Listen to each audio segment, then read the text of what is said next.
V marijanskem narodnem svetišču Elkinče se je sveti oče srečal z duhovniki, redovniki in redovnicami.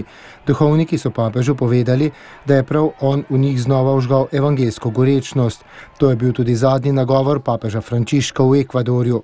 Papež je zbranim povedal, da je v teh 2 dneh v Ekvadorju občutil, da je v tem narodu nekaj čudnega. Vsi kraji, kamor je šel, so ga vedno srčno sprejeli, hkrati pa so bili zelo pobožni. Imel sem skušnjavo, da bi vprašal, kakšen je recept tega naroda. Pomislil sem in molil ter spraševal Jezusa, kaj je v tem narodu drugačnega. Danes zjutraj sem se spomnil posvetitve Jezusovemu prisvetemu srcu. Mislim, da vam moram reči kot Jezusovo sporočilo. Imate duhovno bogastvo, bogastvo globine, je dejal papež Frančišek. Nato je sveti oče vsem posvečenim osebam spregovoril, da naj hodijo po poti zastojnskosti, s katero jih je Bog izbral. Niste kupili vozovnice za bogoslovje ali redovno skupnost, je dejal papež.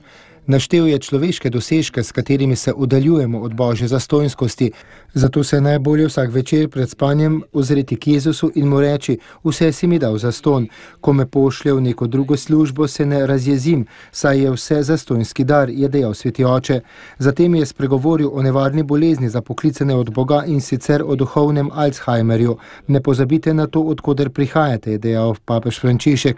Nikoli ne pozabite vaših korenin.